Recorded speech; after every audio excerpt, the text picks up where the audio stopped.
Thank you for clicking on this Smashy Smashy Eggman movie reviews and more video.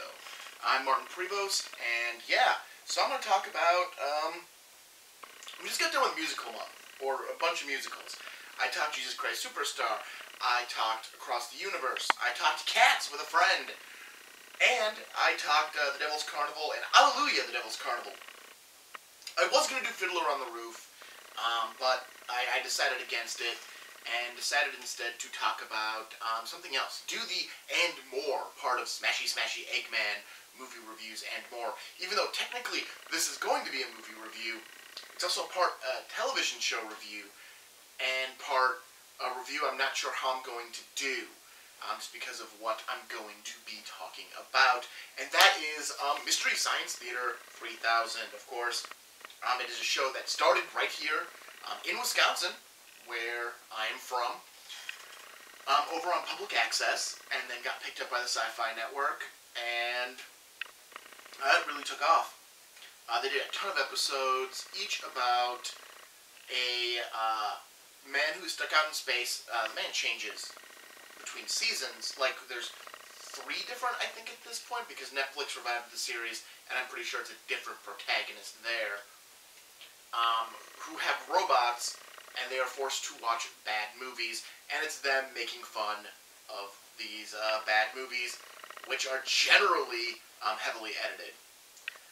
Just because pacing and the fact that you have all of the extra TV stuff being crammed in to this this 2-hour episode with commercials. But I'm not going to talk about just an overview of Mystery Science Theater. I'm going to directly talk about 2 things. First off is my favorite episode, which can be found on Mystery Science Theater 3000, Volume 4. This is, the volumes each contain 4 episodes of the show. I don't think the whole series is available in any format, just because of rights issues with the movies that are being shown. Volume 4 particularly has the movie Space Mutiny, Girl in the Gold Boots, Hamlet, which I don't think I've ever actually watched their version of Hamlet. I'm excited to. And my favorite episode, Overdrawn at the Memory Bank, which was a movie made for New York Public Access, and it stars Raw Julia, who is Gomez Addams in The Addams Family, and M. Bison in Street Fighter. So I love Raw Julia. So it stars Raw Julia. Now, I'm actually going to talk about the movie. I might not do it as much for the second one, but I'm actually going to talk about this movie.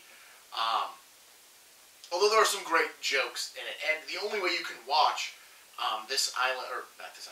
the only way you can watch Overdrawn at the Memory Bank is actually through the Mystery Science Theater 3000 library. As far as I know, there is no complete version of this movie that doesn't have a dude and 2 robots, Mike, Servo, and Tom. Crow, sorry, it's Tom Servo, Mike Nelson, and Crow T-Robot talking over this movie. But anyways, this is a weird movie, and I don't think I'd enjoy it as much if it wasn't for the Mystery Science Theater 3000 stuff that happens around it. Because it's probably a really bad movie by itself. If you just watched it by itself, it's probably a really bad movie. But luckily you don't have to. You can watch it with the extra comedy of the Mystery Science Theater 3000 characters to kind of pull you along. Anyways, Overdrawn at the Memory Bank is about a man who works in the future. It's never really clear. And again, they edit these movies down because Overdrawn at the Memory Bank probably was an hour and a half by itself. And this episode of Mystery Science Theater 3000, without commercials, is an hour and a half. I mean, you still have opening, you have cutaways that involve Mike and the robots, so that hour and a half gets eaten up by a bunch of other stuff, so you have to cut down the movie. Anyways, Raw Julia is a dude who works in the future for Nirvana Corps. He is an analyst, I think is what they say. Or he watches weather. One of the 2. He also is a hacker and is hacked into the system to find cinemas, which is what they call movies, because it's the future and they need to be fancy. So it's cinemas. He's been watching cinemas, and he's forced to go to get doppled. Doppel is where they take your mind, put it in a cube, and then stick that cube in an animal. And then you spend 48 hours as that animal. And you get to experience the animal. People pay for this? It's supposed to be a vacation? And apparently the cheapest thing you can get is either a skinny orangutan named Daisy or an anteater. But anteater is apparently worse, because that's mentioned a lot in this movie. So much to the fact that the guys in the Mystery Science Theater portion, like, make fun of it. Like, how dare they be so against anteaters? I have hiccups. But yeah, they're so against anteaters in this movie. Anyways, there's a kid who's on a field trip, and he's screwing with tags. And eventually, Raul Julia's character gets mistagged. So when it's time to pull him out of his mandatory vacation, he can't. And for some reason, this is a huge thing. Like, this is a huge problem that needs to be taken care of. It's, again, never really explained as to why it is so important that he be put back in his body. But there's a press conference and a lot of hoopla over this. So he is put into the computer, his mind, which could only be sustained for 6 hours. And he has to be in contact with somebody else, and he fantasizes about Casablanca, because that's the last cinema he watched. And so he's kind of reenacting Casablanca, well, not reenacting Casablanca, while trying to hack into the system. It's a weird movie, but I enjoy it. Again, I think my enjoyment goes up because of the Mystery Science Theater 3000 context, and the fact that you get the extra parts of the episode with it. And Raul Julia does a fine performance. He's definitely phoning this one in, but I mean, it's public access. It's early in his career. I'm not surprised that he's doing a paycheck.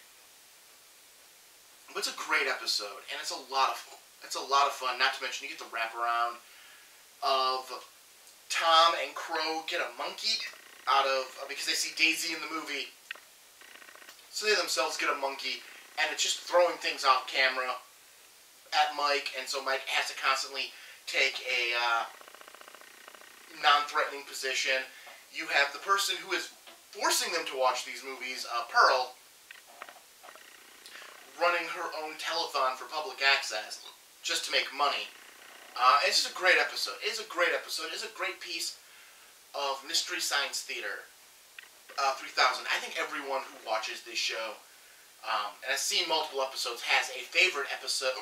And this was mine. And this is why when I saw this for sale in the pack and I could own that episode, I snapped it up. This is a re-release. It had been released before. Volume 4 has been out for a long time, but anytime I found it before now, it had a way too high of a price tag on it for me to be like, yeah, I'll buy that. But this was the right price. This was a good price, so I bought it. Now, I'm not just going to talk about one episode of Mystery Science Theater 3000, because Mystery Science Theater 3000 also released a movie. That's right.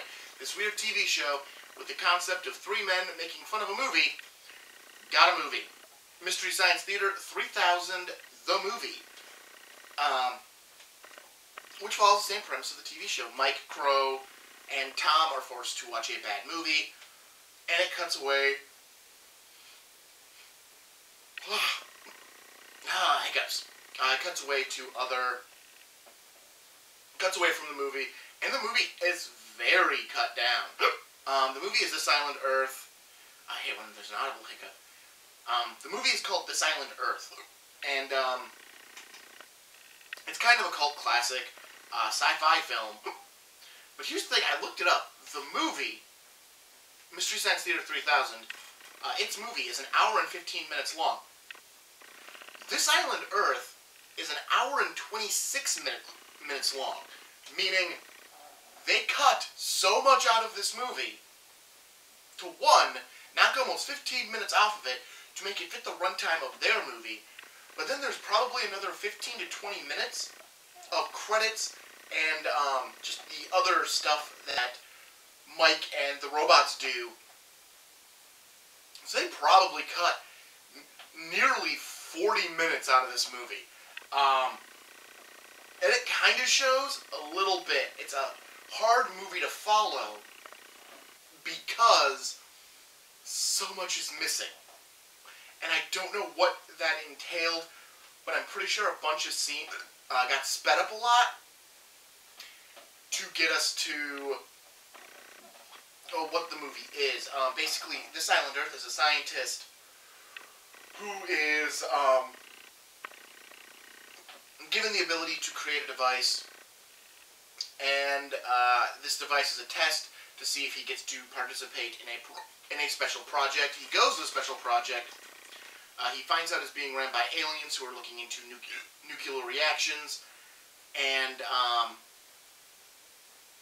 he and two other scientists try to escape, but everything gets blown up when they realize they're aliens, and then they get abducted and taken to the alien homeworld, where they find out the alien homeworld wants to relocate to Earth, but wants to erase every Earthland's memory so they can control them, except the Inquisitor, who is with them. I think it's the Inquisitor. I could be wrong on that guy's name. Who actually wants to help them, and they escape. And nothing really happens in this movie. Again, I don't think anything happens in this movie. Not because they cut 40 minutes out of this movie. I think nothing really happens in this movie because nothing really happens in this movie. I was really excited to do a Mystery Science Theater 3000 episode until I went, well, how do you review this? Like, you can't review the crappy movie they're watching because, one, it's edited, and two, it's supposed to be a crappy movie. And two, how do you review what the rest of it is? The Mystery Science Theater 3000 part of it, because that's just a small piece of what's going on. And then you have the hiccups, and that just makes everything worse. And yet I'm not reshooting this video. I'm just moving through with the hiccups, which causes me to yawn every once in a while because of the hiccups. This is not going well. But I pressed through anyways. But the movie has a much bigger budget than an episode of the show, so they do a lot more with it. The sets are way more vibrant in the movie, just because they could. And they were given a budget to shoot a movie that's going to be 90% three guys sitting in front of a green screen. And yeah, that's not an expensive movie to begin with. But yeah, there's just some great moments. One of my favorites is Crow is trying to escape the satellite and get back to Earth by tunneling through it, and he breaches the hull. Oxygen's released, and he goes, "Give me my plans." And his plans smack him in the face, and he reads, "Oh yeah, if you breach the hull, you will die." I even underlined it. It's a great joke. It is a great joke. And it is. It's a fun movie, especially if you've never seen Mystery Science Theater 3000.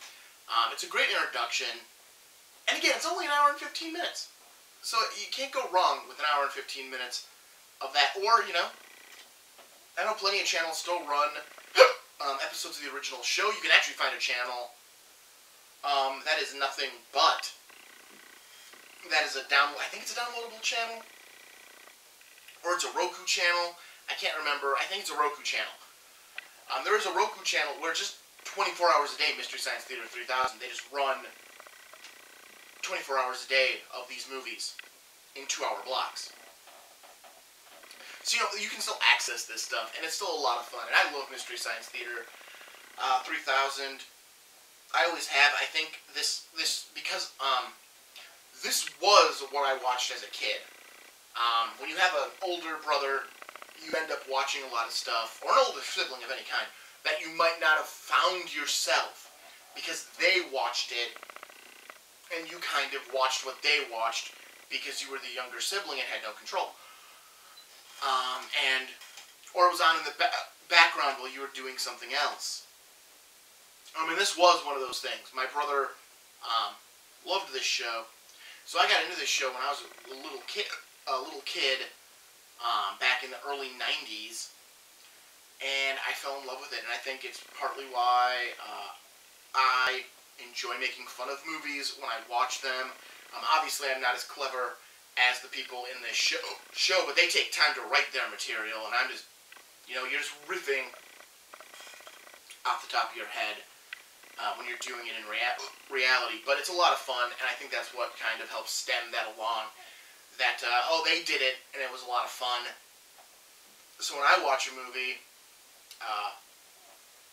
I can do that too, and I can have a lot of fun with my friends watching a movie and making fun of what's going on, especially if it's a bad movie. So yeah, I love Mystery Science Theater 3000. It's a great show. It's a great movie. And if you've never seen them, check them out. Alright, starting next week, for all of September and all of October, we are talking When Animals Attack. We are talking about giant snakes, giant sharks, or giant snakes, regular-sized sharks, regular-sized and giant spiders, regular-sized and I'm not sure if it's just going to be that one I'm not sure on. Big alligators will be a thing. Bats is going to be a thing. We're going to talk apes. Oh yeah, animals are going to be attacking, and we're going to spend a month talking about them. 2 months, actually. We're going to spend 2 months talking about them. We start next week with the kickoff movie. One of my favorite shark films ever made, Deep Blue Sea, so tune in for that next week. It's going to be a lot of fun. Alright, like, comment, and subscribe so you don't miss any content. Hopefully I won't have any more videos where I have the hiccups through the entire thing and can't get rid of them without editing. And I don't feel like editing, so screw it. We're doing it live. Like, comment, and subscribe so you don't miss any content. And this is Smashy Smashy Eggman, movie reviews and more. Thank you for tuning in. Have a great one, and I will talk to you next time.